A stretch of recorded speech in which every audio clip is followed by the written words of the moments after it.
The first lesson. First lesson.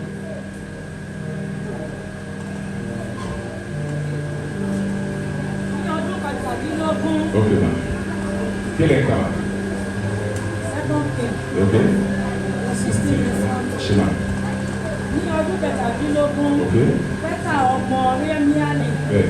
Áásì ọmọ Jónátánù. Bẹ́ẹ̀. Ọba Júdà. Bẹ́ẹ̀. Bẹ̀rẹ̀ sí í jọba. Hallelujah. Hallelujah. Hallelujah. Hallelujah. Àwọn kan tá à ń sọ síwájú òun láti fẹ́ sọ yìí. What we have said before is what we want to say again. Olúwa máa ń fẹ́ lò wá as a healing stage wa. God wants to use us. Ṣùgbọ́n bó bá ṣe fi ara rẹ̀ sílẹ̀ Olúwa ṣe máa lọ ẹ̀. But how you leave yourself is Má wàá sọ pé torí Olúwa lò ẹ́. You don't say because God has used you. Ó gbé ẹ̀mí ìgbéra.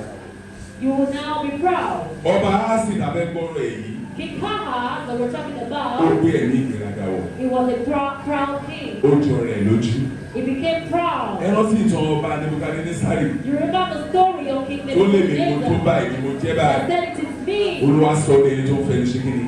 God made him to use his mouth to Má ìgbàkigbà ní Kristi lè pè ọ́. But God can call you at any time. O lè jẹ́ olùṣàgùtàn You lọ́wọ́ can be a 18. shepherd at the age of O lè 18. bẹ̀rẹ̀ olùṣàgùtàn at the age of 20. You can be a shepherd at the age of 20. I think the youngest king tí mo mọ̀ ní Nigeria is around 21 years old. It's lower. The youngest king in Nigeria is about Tí Olúwa bá pè ọ́, If God calls you, I'm talking about the first lesson. Tí Olúwa bá pè ọ́, má fi ìgbéraga. if God calls you, do not act pride. No, iṣẹ́ Olúwa ò fẹ́ ìgbéraga rárá. The work of God does not accept pride. Mọ́ mi rí. Ẹni ogún ọdún ni Áásì. Yes, 20 Nígbà tí years. ó bẹ̀rẹ̀ sí í jọba. Yes. Ó sì jọba ọdún 16 mẹ́rìndínlógún years. ní Jerúsálẹ́mù. Bẹ́ẹ̀ni. Kò sì ṣe èyí tí ó tọ́ ní ojú Olúwa Ọlọ́run. Ẹ̀dùnmọ̀ mi láti bọ̀ express. Hallelujah. Hallelujah. Kò sí ohun tó tọ́ níwájú Ọlọ́run rárá. Do the right thing in the presence of Ó God. fi bẹ̀rẹ̀ ọ̀rọ̀. And that was what I said at first. Má wà gbéraga. Do not be proud. Jẹ́ ẹni tó gbọ́ràn. Be someone that is obedient. Ó jọ rẹ̀ lójú. He was a proud Ó bìrì pé person. mo lè dá ṣe náà. He believed that he could do it alone. Ọlọ́run tó fi sórí ìtẹ́. God that gave you the Ó throne, mọ ní sílẹ̀ sí he sílẹ̀. knows the reason why he did so. Ó wá débẹ̀ tán. When he got Ó there, wá kọ èsì Ọlọ́run ọba. he turned his back against God. Tó bá dẹ̀ pẹ̀lú sí Kristi. If you turn your back against Ọba God, náà yìí kò ṣọba kà. Ó náà lè máa wọ ẹ̀rọ ṣòlè dá ṣe. God will just have to look at you. Ṣùgbọ́n tó bá pè é. But if you call on Ó him, ní pè mí láàárọ̀ pè mí he lọ́sàn-án says ìgbà call me ṣàlẹ̀. in the morning, afternoon, and Kò sígbà night. tó pe bàbá tó kì í dá There is lóhùn. no time that you call on God Ṣùgbọ́n òun á and he jẹ́ will not answer. ọba aláìgbọràn. But it was the king that did not listen. Kò sì ṣe èyí tó tọ́ lójú Olúwa Ọlọ́run rẹ̀. Yes. Gẹ́gẹ́ bí Dáfídì bàbá rẹ̀. Yes. Ṣùgbọ́n ó rìn ní ọ̀nà àwọn ọba Ísírẹ́lì. Bẹ́ẹ̀ni. Nítòótọ́, Bẹ́ẹ̀ni. ó sì mú kí ọmọ rẹ̀ kí ó kọjá láàrin iná pẹ̀lú. Bẹ́ẹ̀ni. Gẹ́gẹ́ bí iṣẹ́ ìríra àwọn kèfèrí. Bẹ́ẹ̀ni. Tí Olúwa lé jáde níwájú àwọn ọmọ Ísírẹ́lì. Hallelujah. Hallelujah. Àwọn kèfèrí ẹja àwọn tó lọ́wọ́ nífẹ̀ẹ́ sí The ara. Jews were those that God did not love at all. Ìwọ náà tún wá bọ́ sáàrin wọn, tún wá ń jọba láàrin wọn, Now òṣèlú ṣe God wọlé. is in your midst and you are misbehaving. Ẹ wo ìjọba lórí òkè yìí Look sí. at our church. I can tell you anywhere, ẹni tó lórí òkè yìí tó bá lóun ò rí ẹ̀mí mímọ́ láàrin wa tí bá jẹ́ wòlíì ìrọ̀lú pa. Anybody that comes to this church and says Torí láti ẹni tí a fi ṣe adarí lórí òkè lénìí títí dé ọmọ ẹ̀yìn mo rí báyìí báyìí ní o ìbẹ̀rù ló wá wà. I can see that we don't have the fear of God. Báwo lè ìbẹ̀rù ló wá ṣe máa ń wà? And how do we have the fear of God? Nítorí bàtà dé church ẹ fún mi máa kìí ṣe. Nígbà tá a dé ṣọ́ọ̀ṣì láàárọ̀ yìí gbogbo wàhálà ayé yìí aṣojú ní àgbèsíta. We pack all the problems of this world. When you are coming to church gbogbo wàhálà ayé yìí pátápátá The láti Bible gbé lọ. says, take away all your problems. Mo fẹ́ sọ school fees ọmọ mi. I want to pay my child's Ẹ mo school fẹ́ ṣe fees. báyìí. I want to do Mo fẹ́ this. ṣe tán. I want to do that. Ṣé ìwọ ló fẹ́ ṣe? Are you the one that want to do it? Olúwa fẹ́ jọba at the age of 20 years. God said you are Wá jọ rẹ̀ lójú. you now became Bẹ́ẹ̀ proud. náà ló ṣe ní fún àwa náà. That's how it is. Láwọn òbí ta ti ń ṣiṣẹ́. Well, God, You are now a director. what is the You director? are not the manager. What is the manager? You are the director in the even in the office. Ó wá ní pé kò sí ẹni tó lè wojú ẹ mọ́. Now no one can look at your face. Ó ti fẹ̀mí ìgbéraga sí. That means you are Ohun proud. tó lù wò fẹ́ rárá ni o. That's what God does not want. Wọ́n sọ̀rọ̀ nígbà tí bàbá wa lọ, ẹnìkan sọ̀rọ̀ nínú àwọn èèyàn tó sọ̀rọ̀. Wọ́n ní kò sí ẹni tí bàbá òkè tẹ́lẹ̀ bá fún. He said there is nobody that that mo are rẹ́ ní sẹ́nu mo ní olùṣọ́ ìjìnà sílẹ̀ tẹ́lẹ̀ that is it torí tó bá rí ẹ láì. If he sees you, he will humbly greet you. Tó bá jẹ́ olórí. If you are a You leader, must learn how to respect. o gbọ́dọ̀ mọ̀ bó ṣe ní ìtẹríba. Má jọ rẹ̀ lójú. Do not be proud. Ọba á sì jọ rẹ̀ lójú. King Ahab was proud. Ó rò pé kóun lọ láti ṣe ogun kóun ra gbogbo nǹkan ló máa fi borí. He thought it was a weapon that was. Ẹni tí ó bá ń jagun sí Ọlọ́run sí lẹ́yìn ẹ̀. Anybody that will go to war without God's backing, ó ṣe lásán. Hallelujah. Hallelujah. Bí àbá ló fẹ́ mú ẹ. If someone says they want to catch bí you, olè kan dàgbọ́ wà wọ́n ní they cannot catch you. ayé ń ṣe lásán ni. Since the world is doing Ọlọ́run wa ló ṣẹ̀dá mi. it is God that has created Ayé ń gbé ogun lásán ni. the world is fighting in vain. Ayé ẹ má máa yọra ayé lẹ́nu. Do not disturb yourself. Màá sin Jésù. I will worship Christ. Màá dàgbà, màá darúgbó. I will grow old. Màá sin Jésù. I will worship God. Màá ṣòwò ẹgbẹ́ ṣe. I will do what my mates are doing. Màá sin Jésù, yes. I will worship God. Ọ̀nà owó ni ọ̀nà bá ti ń tẹríba. In what way is Ọba á sì jọ rẹ̀ lójú. King Ahab was Ó proud. ní bàbá àràkàn ni. Ó ní ilá jọra rẹ̀ lójú. Ilá kó. Ẹ̀rù ń wọ́n jọra ẹ̀yin akọrin gbọ́. Ẹ̀wù yíwọ ìwé ẹ̀yin agbára àwọn ọmọ ní bàbá àràkàn ọmọ ológo. Ọba ní Nebukadnesari ó tẹ rẹ̀ lójú. Ó bá jẹ tó bá àwọn ẹ̀bọra. Ó fẹ́ bọ́ra jẹun. And started eating. Má jọ rẹ̀ lójú wájú Kristi. You will not be proud. I learned a lot from that shepherd. Wọ́n ní èmi ti sọ ẹ̀ ní bínú ni o. Pé kí n má sọ̀rọ̀ wọn lọ ní ojú ní mò ń rí wọn o. Ìgbà tó wọ ṣọ́ọ̀ṣì ń sìn bóyá tó bá lájú dáadáa mo ní kó lọ kí ní ajá bojú ẹ o. Oní bàbá àjọpá ló ní o fẹ́ lólùṣọ́. When he came into the church and Ó bá fi ní ajá bojú màá sá lọ ìkọ́ òun rí jẹ o. Ṣùgbọ́n wọn tó dúró bá ní ojú ní ojú inú tí màlẹ́kà ṣiṣẹ́ pẹ̀lú ẹ. Wẹ̀ǹdẹ̀ wọ́n pẹ́ bàbá àkọrin ẹ̀ kí tàbí ìkẹta ẹ̀. Emmanuel walking. when we were singing the top hymn, He walking. We feel it. Amọ̀lára. Personally, I feel it. Èmi fúnra ra mi mọ̀ lára. Because when he's alive. Torí pé bàtí wọ́n wà láyé. Àwọn ẹni shepherd Bàbá ọdún máa bẹ̀rẹ̀ súnmọ́ mi súnmọ́ mi. Olóòtú báyìí máa bá ṣe olú adáná. Hallelujah. Hallelujah. He calls me day and night. Wọ́n máa ń pè mí láàárọ̀ lásán àti It's difficult for me to forget him. ó ṣòro láti gbàgbé wọn. Hallelujah. Hallelujah. Ó yọ̀rọ̀ mi yé wa ṣá. I don't know if you understand. Ọba gidi ni olùṣọ́ yẹn. He was a good king. Olùdarí rere ni. He was a good leader. He prayed. Wọ́n gbàdúrà. Ọba á sì jọ rẹ̀ lójú. He became Ó proud. àwọn olùdáṣe. Ó wà lọ́wọ́ ó ra irinṣẹ́ He went to oríṣiríṣi. buy a weapon. Ó fẹ́ fi jagun. He wants to Nígbà tí fight. bàbá ò tẹ̀lé ẹgbẹ́. When the Lord was not with him, Kò ṣeé ṣe bẹ́ẹ̀. it is not possible. That is why I learned a lot from our shepherd. Mo kọ́ ẹ̀kọ́ pàtàkì láti ọwọ́ olùṣọ́ àgùntàn. Olórí tó tẹríba. He was a good leader. Olùṣọ́ àgùntàn is like a king. The shepherd is like a king. Ọba ni wọ́n. He was king. Olùṣọ́ tó bá ṣe bákan bákan gbèrègbèrè ọ̀dùnrún ṣọ́ọ̀ṣì a máa já. If the shepherd is not good, Èrò ọ̀tá ni pé ká má péjú wa ṣe péjú mọ́ the ìlú. plans of the enemy is for the church to scatter. Ẹ jẹ́ gbogbo akẹ́kọ̀ọ́ máa wà nù ìlú kó wá Let ṣe us wá ní. always be in spirit. They believe when olùṣọ́ wà sí the church will scatter. Wọ́n rò pé ìjọ náà máa dàrú. Irọ́ ni wọ́n pa. They are lying. Nípa díẹ̀ ká tó lóhùn ìlú náà. So not kill the cow with the church. Orúkọ Jésù tó bá nà ká burúkú sí wa. Ìgbà Anyone burúkú that yà padà avoids sórí evil wa. hand was the evil hand. Màmá bẹ̀ wá ní kùtùkù òwúrọ̀ yìí. Ẹ jẹ́ àmúra wa lóṣùṣù ọwọ̀. Let us hold ourselves. That is all the and result walk. from here. Ká sowọ́pọ̀. Let Ká us sowọ́pọ̀. unite. Let us Kò unite. ṣeé ṣe ní kí wọ́n máa kọ́ sọ́kè sókè fún wa. Pẹ̀lú ìfẹ́ mímọ́, We hold on. ká tẹríba fún ara wa. Let us be humble. Má jọra ẹ lójú. Do not be proud. Má ṣe bí ọba tó mọ̀ pé mo ti jẹ́ ẹ̀kan kan. Do not be like the Kéde bàbá mi sí 1 King 14. 1 King chapter 14. 7 verse 11. Verse 7 to 11. 7 to 14. 11. 14 7 to 11. ẹni tí ó mu ìhámọ́ra rẹ̀ Bẹ́ẹ̀ni. náà wí fún un pé Bẹ́ẹ̀ni. ṣé gbogbo èyí tí tó ń bẹ ní ọkọ rẹ Bẹ́ẹ̀ni.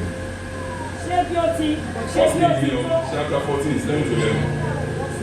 1 King. 1 King.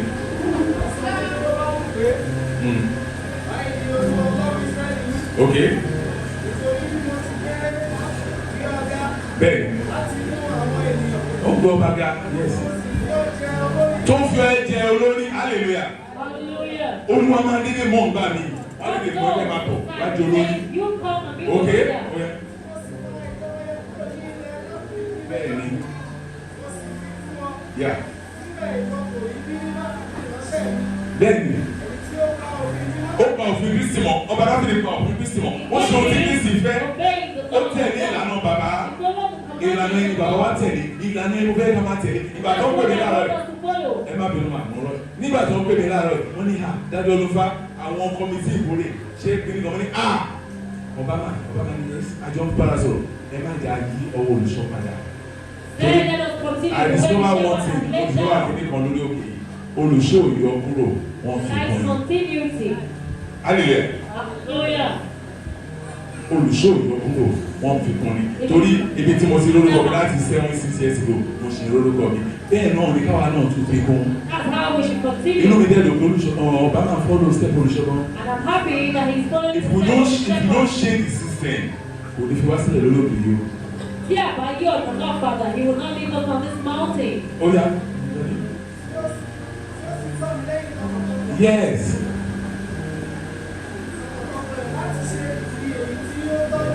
Ó ṣe ọba náà kìí ṣe ohun tó ń tọ́ lójú Olúwa ọba á sì yí ìtòhùn ló ṣe òkè. Ṣùgbọ́n wọ́n ti ṣe búburú ju gbogbo àwọn ìṣòro àṣáájú rẹ̀. Hallelujah.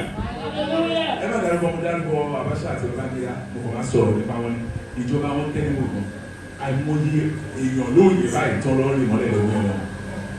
In the days of Babangida and the days of Abacha tó bá jẹ́ ikú Abacha ni ó máa gbọ́dọ̀ wá títí dé bẹ́ẹ̀ olúwa jù lọ ìwọ̀sìn ní bedroom kó bọ́ sínú ilé láì ọlọ́ọ̀dẹ́ ìhòòhò ẹ̀ ìjọ ẹ̀ ló fẹ́ pa àwọn ọmọ lọ́jọ́ kejì olúwa wà yẹ́sì fẹ́ pa díà ẹ̀ ṣe lọ́wọ́ mi mo fẹ́ sọ fún ẹ̀ pé mo ti ń sọ̀rọ̀ politics. Hallelujah. Ọba náà lọ náà tó bá pinnu bí ọba tó bá pinnu bí olórí tó ló wá fi jẹ́ tó fẹ́ di olórí tó fẹ́ máa pàṣẹ pé ó yá ẹlọ́mú yẹn ké lórí ẹgbẹ́ yẹn lọ́rùn mo gbẹ́sẹ̀ níyàwó ẹ̀. Hallelujah. Ó máa padà pé torí ẹni tí Ọlọ́run ò bá sí lẹ́yìn ẹ̀ tó bá lóhùn tó tán ó máa jábọ̀ ẹ̀yọ. Òun náà bàbá wa ti bẹ yàrá wa máa ṣe jẹ́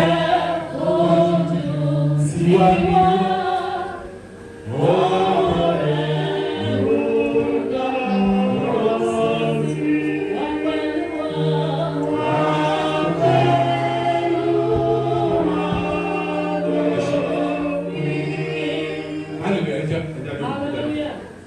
Hallelujah. Hallelujah. Máa ń jọrọ ẹ lójú. Do not be proud. Wọ́n fẹ́ jẹ kọ́mítì ìkórè nítorí ó jẹ kọ́mítì for the first time. For the first time. Ó wá gbé ogbó ẹran sábẹ́ ṣòkòtò. You now come down to me. Ó gbé sábẹ́ sùtánà. Oníláyé You will say ẹ̀fọ́ never, ẹ̀wọ̀. nobody will eat me. Ó sì wà ní ìrẹ́lẹ̀ sọ́nà. That means you are becoming Ṣé proud. torí wọn ló ra màlúù? Because you got the cow. Ṣé Bíbélì ni ká má ṣe ẹbọ ká má ṣe kíni? Ká má kẹ̀bọ jẹ. Àṣẹ olórí ẹja ọmọ tá à ń ṣe. As a leader, let us know what we are doing. Ó yá mọ́ mi. Ó sì rúbọ. Yes. Ó sì tún tùwárí ní ibi gíga wọn àti lórí àwọn òkè kékèké àti lábẹ́ gbogbo ibi tútù. Nígbà náà ni Gásínì ọba Síríà àti Pẹ́kà ọmọ Rémíánì ọba Ísírẹ́lì òkè wá sí Jerúsálẹ́mù láti jagun wọ́n sì lọ sí Árásì ṣùgbọ́n wọn kò lè borí rẹ̀. Hallelujah. Ṣé ti gbọ́? Hallelujah. Ṣé ẹni tó máa ti ń ka lẹ́sìn ẹ máa fi tí sí ìwàásù àlẹ́ yìí? Wọ́n kó irinṣẹ́ ogun. They pack your weapons. Síríà gbogbo ń kó oníṣẹ́ ogun wọ́n ní Árásì ó yá ní ìṣòkà lọ́jọ́ ọdún.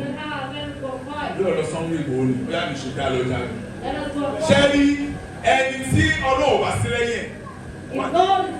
Ẹni tí àwọn èèyàn bá sí lẹ́yìn?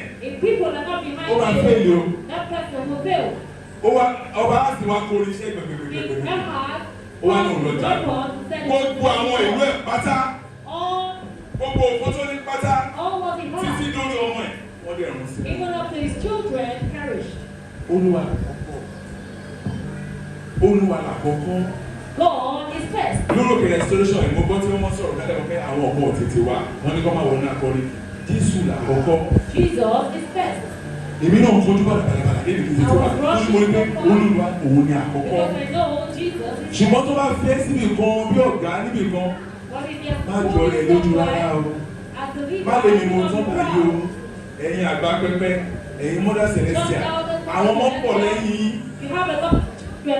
àwọn ọmọ pọ̀ lẹ́yìn yín bẹ́ẹ̀ bá ṣe ṣe sí wọn ó má tàbí gan o hallelujah ẹ̀yin máa jẹun orí ẹ̀ bó ṣe jẹun ṣáà máa jẹ ó má tàbí gan o torí bẹ́ẹ̀ bá ṣe ń ṣe làwọn èèyàn ṣọmọ aláìkẹ́ sí nílé iṣẹ́ tó ti wà tó ti jọ̀gá má ṣe ìgbéraga torí wọ́n tán AC lọ́fíìsì ẹ̀ torí àwọn ò tán AC lọ́fíìsì tí wọ́n ó wá ṣe gàràgàrà sí wọn ìkọ́nù wọn tiẹ̀ wá báyìí hallelujah pé ọ̀gá ẹ̀jẹ̀ ń jókòó sí ìjẹ́ ká sọ̀rọ̀ kó ní kó bẹ́ẹ̀ bẹ́ẹ̀ sọ̀rọ̀ náà ó bẹ́ẹ̀ enjoy AC ẹ̀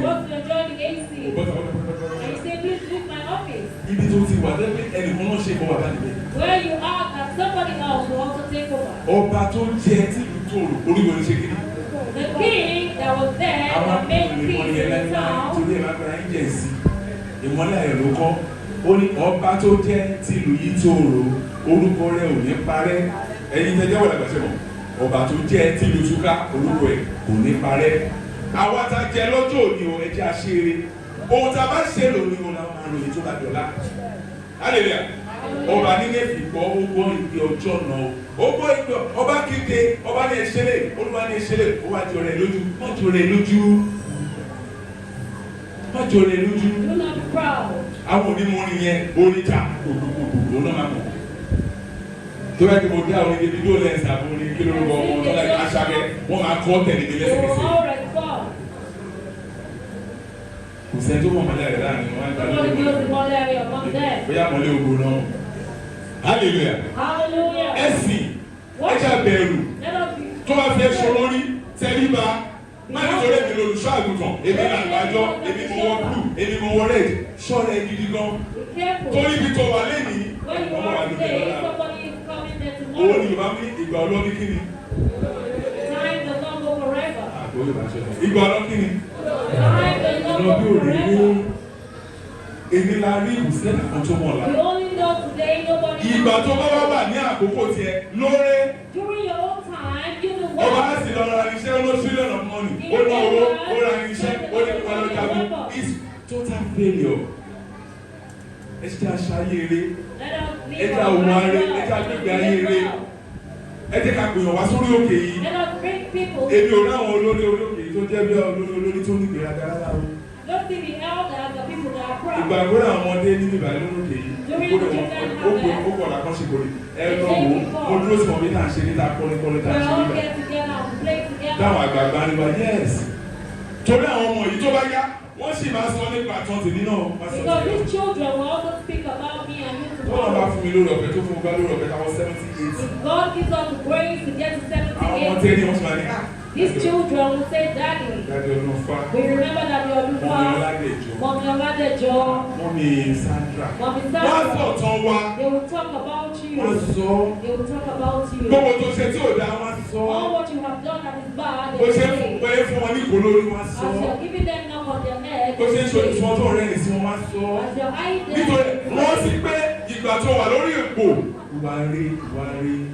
live well, have a good behavior. Do not be proud. It is your child. Sometimes you bring the child closer and you don't have one. You are coming to that as a second one. Wherever you are, don't say it is me. May God bless the Bible says so. The Bible says it's so tall. Torí wọn pé bí tí mo jókòó sí yẹn ẹlòmíì bó ṣe wà jókòó bẹ́ẹ̀ àwọn ọ̀gá lẹ́yìn iṣẹ́ tí wọ́n ṣe sílẹ̀ àrùn yìí ọba tó bá ṣe eré àsọpẹ́ o ìwọ tó bá ṣe eré àmàsọpẹ́ o ẹja òwárí o ẹja gbẹgbẹ aré eré o eré ojoojúmọ́ tó bá ti jí láàárọ̀ lọ́sùn lálẹ́ Olúwa má má jẹ́ ṣèyàn èèyàn ti máa ṣe tó máa bínú lọ́ máa jẹ tó láwọn ẹ̀dá kan wà tó bá ṣe àwọn ọmọ dáríjì. Mọ́mí ìgbóná tó kù bẹ̀ tó kù bẹ̀. kẹ́ni kò bá ní ṣe bọ́dá màdé bá ní ṣe 2 Chronicle 28 5 to 6 bóyá mọ́ mi. Ní àkókò náà, Yes. Rẹ́sínì ọba Síríà Bẹ́ẹ̀ni. gba Élátì padà fún Síríà. Ó sì lé àwọn ènìyàn Júdà kúrò ní Gíleádì. Àwọn ará Síríà sì wá sí Gíleádì. Ẹ ṣé. Wọ́n sì gbé ibẹ̀ títí di òní Ẹ ṣé màmá ẹ̀sùn ẹ̀ lè jókòó. Hallelujah.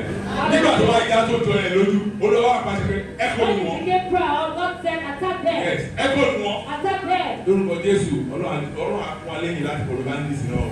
God will give us the strength to attack the bandits. Torí òun gbọ́ ní àná tó ṣọ́ọ̀kù mi. I heard yesterday, Èdè kan náà ló ń lo state. somewhere in Ondo State, Wọ́n ṣe ṣòro lọ́wọ́. they were doing vigil, Wọ́n dẹ̀ wọ bẹ̀. and the bandits got there. I think it's not Celeste, it's not right government. Wọ́n dẹ̀ wọ gbogbo àwọn ẹ̀dá ṣọ́ọ̀ṣì. Wọ́n dẹ̀ gbogbo ẹ̀dá lọ. And they packed all the elders of the church. Ebola mọ̀ tó ń kó wọn. When you know that they are taking them Tó bá béèrè 100 million sí if tàbí they ask 100 for million. 100 million Lórúkọ rupees, Jésù wọn ní mọ̀ jọ in wa. Jesus' name they will not know Lórúkọ our Jésù church. wọn ní mọ̀ lé wa. They will not know Ẹ má our jà church. sí nínú àdúrà o. Do not let us relent in Nàìjíríà prayer. ti gbé láti gbé. Nigeria is hard to live. Hallelujah. Hallelujah. Nàìjíríà spiritually mo sọ Nàìjíríà ti gbé láti gbé. Nigeria is hard to live. Àwọn èèyàn méjì mẹ́ta tí mo mọ̀ tó wà lábúrò. 2, 3 people I know Báwo that need wọ́n control. ní for now. They said for Àwọn ti now, ẹ̀rẹ́dẹ̀ àti wálé they are rárá. not ready to come. Ẹ sọ Nigeria. ibo là á fẹ́ sàsì. Where do we want to run to? Abẹ́ ìṣòro wa ni o. It's under the wing Ó wá of jí God. láàárọ̀ kùtù. You wake up in the morning, Ó wá nà báyìí. you stretch your Ó body. lọ wẹ̀ lọ ṣe. You're going to take your bath Ojú or mi take your lálẹ́. walk. You came back from Ojú work, náà báyìí. you Ó stretched, tún bọ́ sórí bẹ́ẹ̀dì. and you slept. Ó yẹ gbàdúrà kọ̀. And you did not pray. Wọ́n ní ẹsẹ̀ pé Olúwa ni olùṣọ́ kiri. And you thank God, you Olùṣọ́ say àgùntàn wa. shepherd. Àlẹ́ nìkan kàn. We do not have faith. Ìgbàgbọ́ tèmi yàtọ̀ sí tiẹ̀ tí yàtọ̀ My sí tèmi. faith is different from Ní last yours. week mo lọ síbi táwọn sin bàbá sí. Last week I went to the bad burial ground Ó ní má jọ ẹlòmíì lójú. and I prayed. Ìgbàgbọ́ tèmi yàtọ̀ sí tiẹ̀. My faith is different from yours. Torí nǹkan tó ń ṣe mí kọ́ tó ń ṣe wọ̀. Because what is wrong with me is different from Títí mi lè you. pọ̀ ju ti yín lọ. Mine might be more Ṣùgbọ́n than dandan yours. ní Nàìjíríà yìí But it's a must in Nigeria right láti now gbàdúrà o. to pray. Àdúrà ló lè gbà wá o. Prayer is the only thing Torí that in the can midst save of us. everything ní àwọn ọkọ̀ àdúgbò wọ́n fẹ́ sọ gba the Islamic religion.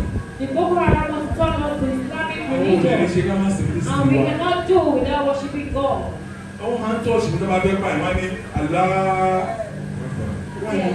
Why do you call the name of the God to kill? Èdè kìí tíṣà lọ́rùn, èdè ń polówó lọ́rùn. Is that what your Bible, your Quran tell you to Ṣé do? nǹkan tí Kùránì àti Bíbélì kọ́ yín? I reason with all these things. Hallelujah. Hallelujah. Kí ni èkìyàn wọ́n lẹ́sọ̀ lọ́wọ́ àti ìṣe bẹ́ẹ̀? Lórúkọ Jésù Kristi Olúwa wa. Ẹ má ṣàbí o, àbá mọ̀ ṣàbí, ebi ò máa yọ. Hallelujah. Hallelujah. Ẹ̀yin dẹ̀ ní wọ́n máa ń wo tó bá dárúkọ Ànábì Muhammad. Sallallahu alaihi wasallam. Ẹni bẹ̀rù bẹ́ẹ̀ náà. Kí ló dé tẹ́ tí wọ́n wà burúkú fún mi? Why are you behaving badly? Hallelujah. Ẹ Hallelujah. má jẹ́ àṣẹ bí ọba Hásìm. Do not let us behave like the Ibikíbi Hamas. tó bá fẹ́ síbi olórí. Wherever you are put as a leader, Má ṣe ìgbéraga. do not be proud. Nínú ilé tó wà. In the house Má of ṣe meeting, ìgbéraga. do not be proud. Lójú ọkọ ẹ̀. In the front Má of ṣe your husband, ìgbéraga. do not be Ọlọ́run proud. ti fọ́kùnrin lé gbogbo mẹ́sàn-án. Kò sí ìmọ̀tẹ́fẹ́ ṣe sí. God has given the men Ẹ má tẹríba ní o. there is nothing you Má can wà do débi about tó it. tán. Don't say it is Ilé ò ní me. tòrò. Obìnrin tó bá tutù. Ilé ẹ̀ máa ń tòrò. Obìnrin tó bá kanra. Tó kanra kò ìfò. Wàhálà máa wà o. Torí àwọn ọkùnrin we are born to what? To rule. O tún ti sọ message fún yín láàárọ̀ yìí. Tó bá fẹ́ kí inú ilé tòrò. If you want your house Lóòótọ́ to o be mọ̀ pé peaceful, ọ̀fọ̀ ẹ̀ hallelujah. hallelujah. O tún mọ̀ pé bá fẹ́ bu rice fún síbí mẹ́rin ló máa fi bù. Náà máa ṣe bí ilé fi bù. O wá mọ̀ mọ̀ o bí méjì àbò mẹ́jọ. Ó gà láyà. Nọ́sẹ̀sì wo ló ṣe ìwọ náà dábò? Nọ́sẹ̀sì wo lọ́nà bá gbé? No! Ẹni mo kúrọ́ ẹ̀ sọ. Ẹ jẹ́ àtẹríba. Let us be humble. Ẹ jẹ́ àtẹríba fún ọkọ wa. Let us be humble. Ẹ jẹ́ àtẹríba nínú ilé. Let us be humble. Ẹ jẹ́ àtẹríba láàrin ọ̀rẹ́. Let us be humble to Ẹ má ourselves. jàdúrà lójú o. Do not let us be proud. Kí sáwà pẹ̀lú wa. Kí ni sẹ́wọ̀n kúrò nínú ẹ̀sọ́? nítorí náà Olúwa Ọlọ́run rẹ fi ọ́ lé ọba Síríà lọ́wọ́ wọ́n sì kọlù ú wọ́n sì kó ọ̀pọ̀lọpọ̀ ní ìgbèkùn lọ nínú wọn wọ́n sì mú wọn wá sí Damasku. Torí kò tẹ̀lé ti Ọlọ́run nìyẹn o, wọ́n kọ lù ú, wọ́n sì fa gbogbo ìjẹ́. a sì fi lé ọba Ísírẹ́lì lọ́wọ́ pẹ̀lú That's all. tí ó pa á ní ìpakúpa. Yes. Má jí ẹṣin lọ, má jí láàárọ̀ kó má gbàdúrà, má jí lọ́sùn You má know, wake gbàdúrà. up in the morning and not pray. Ọlọ́run ló lè gbà wá It's ìdákùnrin only bàbá. God that can save us, not man. Kí ni mo máa jẹ? Kí ni What will máa I mú? eat? What will Aṣọ I wọn ti drink? bóra. What will I wear? Ọlọ́run ni o. It is God. Second lesson. ẹ̀yin ọmọ ẹ máa gbọ́ ti àwọn òbí yín. Hallelujah. Wọ́n bá ti ń ka lẹ́sìn yẹn bá rẹ̀. Wọ́n láwọn ọmọ kékeré nìkan ló bá rẹ̀.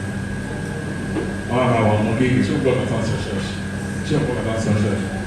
Ẹ̀yin àgbà náà ń bá lórí. And he's speaking to the adults as well. Mọ́ mi ò yẹ bẹ̀rẹ̀. ẹ̀yin ọmọ ẹ máa gbọ́ ti àwọn òbí yín Okay. nínú Olúwa Okay. nítorí pé Bẹ́ẹ̀. èyí ni ó tọ́ bọ̀wọ̀ fún bàbá àti ìyá rẹ Bẹ́ẹ̀ni. èyí tí ń ṣe òfin ìkíní Àkọ́kọ́ yẹn. pẹ̀lú ìlérí. Hallelujah. Ẹ Hallelujah. tó bẹ̀rẹ̀ lọ́dọ̀ àwọn èso. Before, Ẹ jẹ́ bẹ̀rẹ̀ lọ́dọ̀ àwọn àgbà. let me start from the adults. Mo ti sọ lẹ́ẹ̀kan yẹn. I have said it before. Báwo ló ṣe ń bọ̀wọ̀ fáwọn èèyàn? How you respect people? Ṣé nítorí náírà mélòó tó wà lápò ẹ̀ ò ń ṣègbéraga sẹ́ni kan Is ṣe? it because of the money you have? Àwọn that makes you ẹ̀kọ́ proud? kan wà tá láti máa kọ́ra wa. There are some lessons that we need to teach ourselves. Ìwà ìgbéraga nítorí owó. Má lè Spirit ṣe. of pride because of money. Ọmọ gbọ́dọ̀ àwọn òbí. Agbálagbà náà a ní láti respect ara wa. Nínú ìjọ yìí nígbà kan orí, hallelujah. Hallelujah. Mo ṣe kéré gan, wọ́n máa ń rí ìmọ̀ tó bá mi lẹ́rù jọ mímọ́. I used to see things Ṣé àwọn that make me ẹ̀sìn àti kókò afraid. síbà?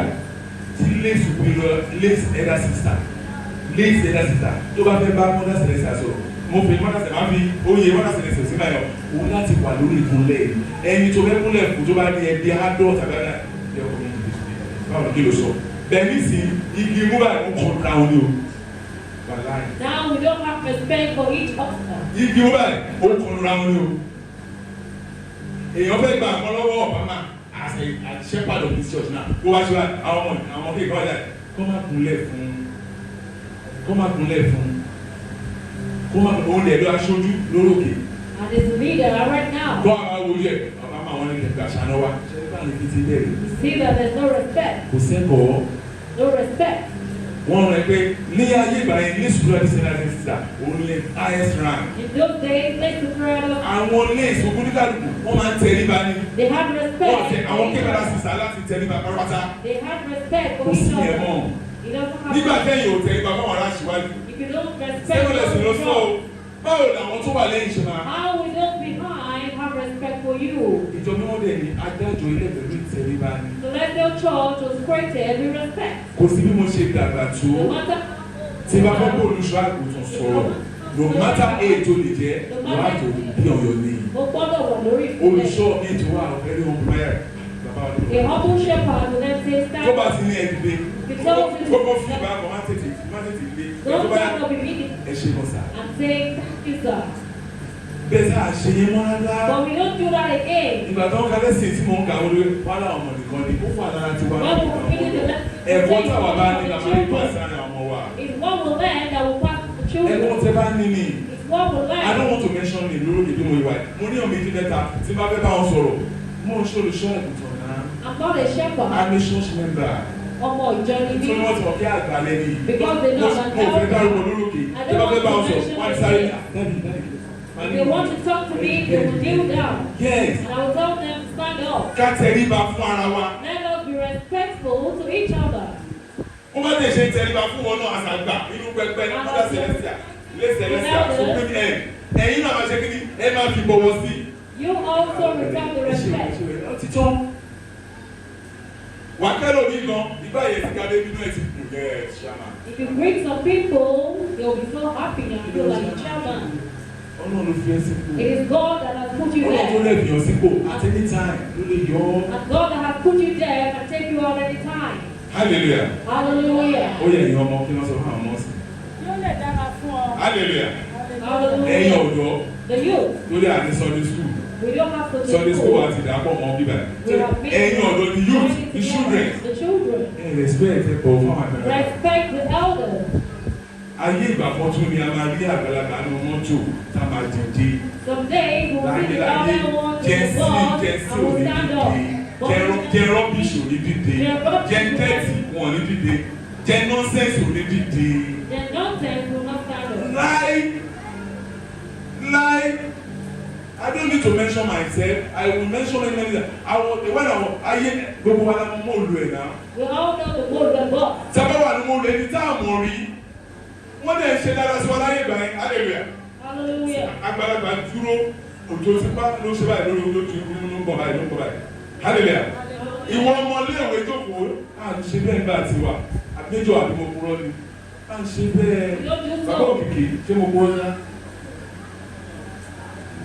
ẹ̀yin mọ́mí wa ẹ olùṣọ́ ṣé mo kúrọ́ àwọn àgbàlagbà tá a ń ṣe bẹ́ẹ̀ a máa dìde ní mo mọ̀ wọ́n rí Even if you don't know them, wọ́n bẹ́ẹ̀ tó ṣu mí. they don't know who gave them to me. Ẹ wá jókòó sá. And you say, Daddy, please sit down. Bàbá yẹn wá jókòó á súre fún ẹ. And they will sit down and pray for you. Ọmọ mi á dá fún ẹ. My child. Torí bàbá yẹn lórí ìdúró tó wà. Ẹ̀yin ọ̀dọ́, bàbá yẹn lórí ìdúró tó wà. Ó ń tẹ̀ lóra tí o sọ fún ẹ o. Hallelujah. Hallelujah. Bàbá yẹn tẹ̀ lóra. Torí wọ́n sọ bàbá tó wá ti wọ bí 16 and above. From 16 and above. Wọ́n máa jò ṣe wá romantism ti bẹ̀rẹ̀. Romanticism will start. Ẹsẹ̀ ti bẹ̀rẹ̀ agaga ìyá bẹ̀rẹ̀. Their legs will start to paint them. Ẹlẹ́dìí àwọn ọmọ náà. You will enjoy the music. Obìnrin tó bá bímọ tó ń lásẹ̀mọ́lẹ̀ tó ń bímọ. A woman that has given birth will definitely feel it. Now, at the end of the day, ìyá ẹ̀ wá dúró báyìí. Wàtí wà wo, hallelujah, ẹ̀yin ọ̀dọ́, o tún wá ìyá ẹ̀ ò by mistake, ó fẹ́ gbẹ́ kọ́ lu ẹ̀, màmá ẹ̀ dúró dáadáa náà. You say, Mommy, stand well. Màmá ẹ̀ dúró dáadáa náà, ẹ̀ kọ́ lu mi náà. Mama, stand well, you are hitting me. Màmá yẹn sọ ẹ̀, mo jẹ́ náà ìyá àgbà yẹn, wọ́n yẹ pẹ̀lú ọkọ mi má bínú. My son, pẹ̀lẹ́ yẹn, èpè. Màmá yẹn ò ṣe pé bẹ́ẹ̀ èpè ní. it is a cross. Yes. Torí mú mẹ́ẹ̀ tó bá sọ fún màmá pé máa mi wá jókòó.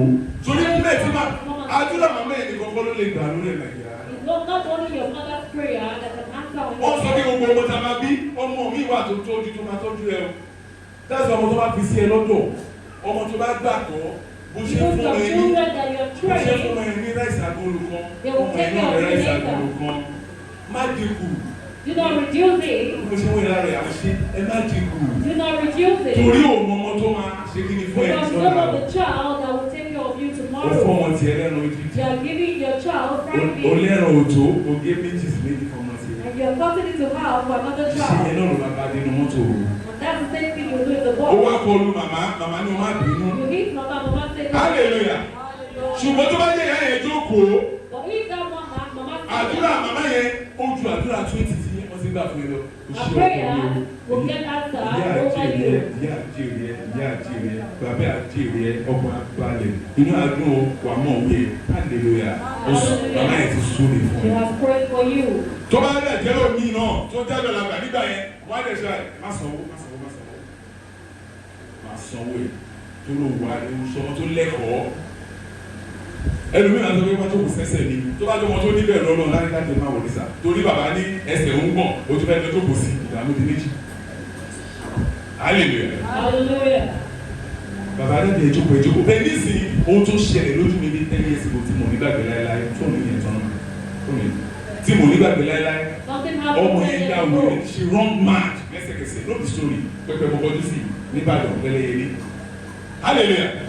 Ọ̀rọ̀ ẹ̀kọ́ ìyá sára ẹ̀jọ̀kọ̀ díẹ̀ náà ọ̀rọ̀ ẹ̀kọ́ ẹ̀ní ní second lesson mo fẹ́ lè sọ̀rọ̀ fún wa yìí ọmọ yẹn wọ mọ́tò láti Apẹtẹ ọ̀ Ṣàngó ọ̀ nílé kan bá yẹn rántí báyìí náà mọ́tò pẹ̀lú àwọn àlọ́ màmá ti wà ní mọ́tò ẹ̀mí àti màmá ti wà ní mọ́tò young lady very pretty girl ó dẹ̀ wọlé níbi àwọn school of nurse tó wà ní bó ṣe wọlé mọ́tò yẹn báyìí no màmá ló ọmọ ti wà ní mọ́tò màmá ló wọlé ọmọ yẹn jókòó sí ìdí ẹgbẹ́ mi.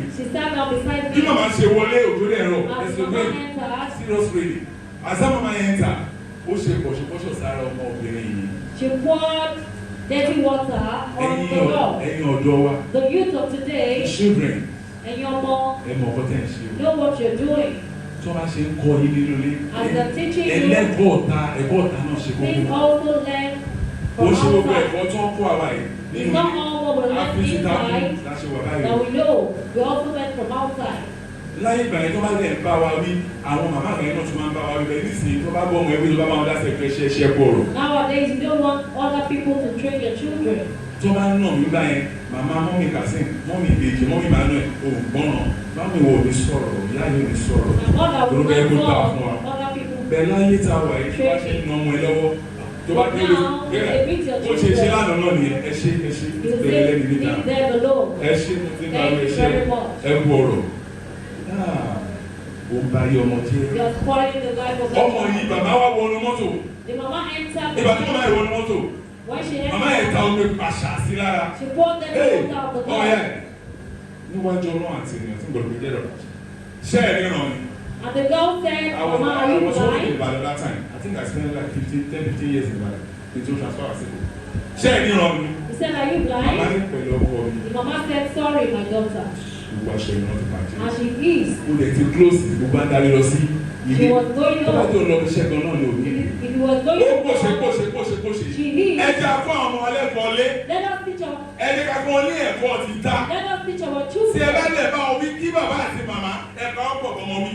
Father and mother should correct the children. Kò pọ́sibú together. kí ìyàwó mi kọ́ ọmọ wí kí n kọ́ra kó máa bá wí. Bẹ́ẹ̀ má gbà wí títí dé pé ó máa pọ̀ jù sí ìlú adé. Wọ́n ní tàbá ká má bọ̀ ó wà ní ẹni má provoke àwọn ọmọ yẹn. Má Not provoke. provoke their children. Provoke ní pé ọba kan nílẹ̀ má provoke. Do not Torí provoke tó bá their ti ṣe children. bẹ́ẹ̀ á ṣe bẹ́ẹ̀ jùlọ ta. Now wọ́n ta omi sọ́mọ yẹn lára ọmọ yẹn kò ṣe láti sọ pé ẹnu ti dàgbé tó pẹ́ tó jẹ́ kò ṣe ìyá dẹ̀ ń kí ìyá àgbàlagbà ìyá yẹn ṣùgbọ́n àrẹ sẹ̀ sọ́sọ́ yìí sí.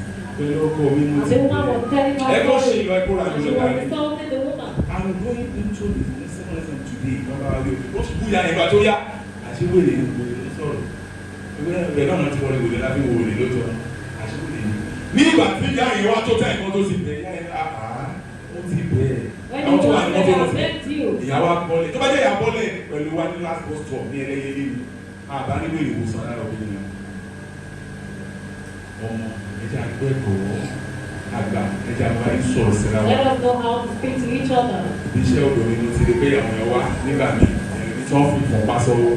Thank God kò sẹ́ni tí mò ń wojú ẹ̀ yẹ́sà gbogbo ọmọ senior gbogbo ọmọ fi kan jùlọ wọ́n lè bí jù mí lọ ókè sà yẹ́sà ẹ̀sẹ̀ ẹ̀ má lè yẹ́sà fún wa kò sí kò sà. Torí mo fẹ́ pẹ́ láàrin yín tó bá wà gbéraga wọn á já ẹ bọ́.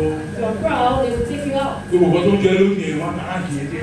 For your Ní right. ìgbà tí màmá bọ́lẹ̀ bọ́ sọ̀ eré la pé bàtà ẹ̀kọ́ wọ́n ju For fún the bus stop. hallelujah ó kọ́kọ́ ju staff She threw away her ní stuff. orí ìsìnkú náà kí ló ṣe ọmọ ìyá ti bọ́lẹ̀ bọ́ sọ̀ náà Man has come down. hallelujah bàbá Hallelujah. ń sùn ni ìyá ti bọ́lẹ̀ bọ́ sọ̀ The woman has come down. ọmọ sí lọ She has gone.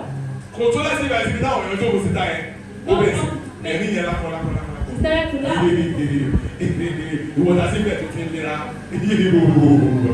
kí ló ṣe ẹ́ ojú sáàpù ojú gbogbo ẹ̀ she run mad dírẹ́bà dúró já lọ bá ìyá já padà sẹ́yìn kan tí ń Let's sọmọ go ẹ̀. look for the woman. ìrọ̀ burúkú ni o mọ̀ bóyá ìyá tó ti ní sàárè tó ti ní spirit nìkan tó bá bá tó ń wá àkọ́ tó máa bàjẹ́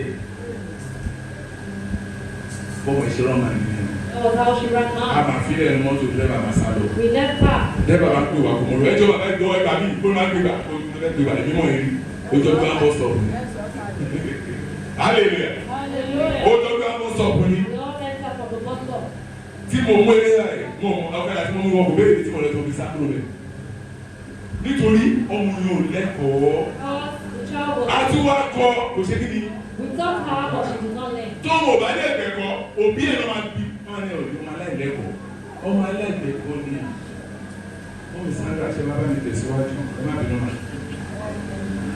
Kí ó lè dára fún ọ àti kí wọn kí ó lè wà pẹ́ ní ayé. kó lè pẹ́ Àti ẹ̀yin bàbá, Ẹ̀hẹ́. ẹ má ṣe mú àwọn ọmọ yín bínú. òótọ́ hallelujah ẹ Hallelujah. tún jókòó mọ́ mi mo fẹ́ kẹ́ ẹ dúró púpọ̀ ni hallelujah Hallelujah. àgbà tó ń fa gbólójú ọmọ ẹ̀ ọmọ yẹn á fa gbókè yìí. And after smoking weed in presence of his children, má wà burúkú lójú ọmọ ẹ̀ do not behave badly. wọ́n ní ìjọ mímọ́ musa church ìjọ mímọ́ òkè wọn fẹ́ ló já ojú yìí ti pọ̀ bá mi wọn fẹ́ bá mi jọ bá mi lọ́wọ́ ọmọ ìdáwọn lóhùn bá dáwọn lóhùn tó bá yọ ọmọ ẹ̀ máa mojú bẹ́ẹ̀ lọ hallelujah Hallelujah. ẹ̀yin ọ̀dọ́ The guilt. ọ̀dọ́ tí bàbá máa ń ṣe nǹkan tí ò dágbà mi ẹ̀ lè sọ fún un láti gbọ́dọ̀ ṣe wọn náà yé ṣe ní ṣọ́ọ̀ṣì o wọn náà bí bàbá yẹn lè fọ nígbà má bínú bẹ́ẹ̀ ní ẹ̀sán ìdàlẹ̀ òtútù òun wọ̀ ní ọmọdé ló ṣe é 60% of Celestial today they drink alcohol you can't tell me I can see it anywhere and then nínú orin ìjọ mímọ́ ẹgbọ́ má mú tí o ọmọ Celestia àbí ẹ̀yin kọ́ lẹ́gbọ́n ọmọ mi wà nígbà tó ń bọ́ báyìí má mú tábà ọmọ Celestia má ṣàgbèrè o ọmọ Celestia má kúrò o ọmọ Celestia ó yá ohun tí bàbá fẹ́ o sẹ́kù mẹ́sìlá ó yẹ ká yẹra fún aṣọ.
Irú wọn ojú.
bá ní ohun If I get the Ikorodu one, I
No, this is national talk.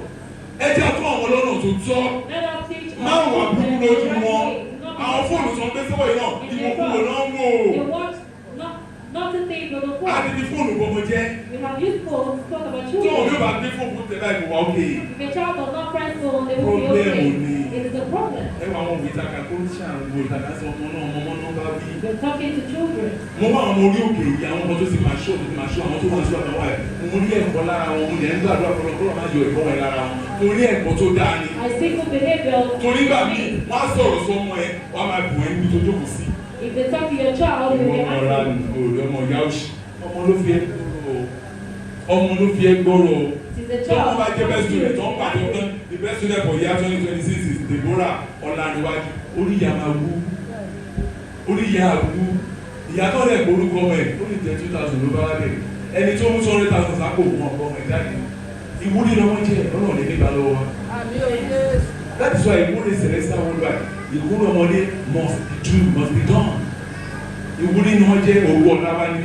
Children are the glory of God. Lórúkọ Jésù alẹ́ ìkiri wọn. But we're enjoying To conclude my sermon today, láti máa wọ ẹ̀kọ́, ẹja níbọ̀wọ̀ fún Ọlọ́run, ẹja akẹ́lẹ́bà fún ara wa, ẹ má jà òwà gbéraga. Do not let us be proud. Wọ́n á sọ pé tòun ló wọ aṣọ òye, Do not say because you aṣọ òye ò débi pé and wọ́n I á rẹ̀ get sọ up. àwọn For àgbàlagbà you tó not to have respect. mo mọ éèjì mi, ẹ tó I jù know mí my lọ, age.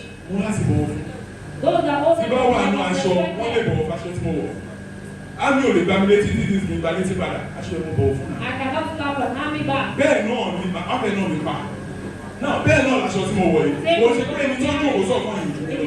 Bẹ́ẹ̀ aṣọ ọwọ́ mi náà bẹ̀rẹ̀. Ẹ jẹ́ ká kó bá ṣe bò fún ara Let wa. us learn how to respect each Kàtẹ́ríba, other. àbúrò ní nǹkan ni. Kàtẹ́ríba fún ọba wa, Olúwa. Kàtẹ́ríba fún ara wa. Ẹ jẹ́ kó bá yín tẹ́ríba. Ẹ jẹ́ kó ọmọ alẹ́kọ̀ọ́. Tó bá ti ń bọ̀ ṣọ̀bì àkàlọ̀. Tó bá ti délé kí wọ́n kàdé. Ọ̀nà wọn ló sọ nínú lẹ́sìn tèmi. Kí wọ́n ní kọ́ ọmọ kékeré ṣe.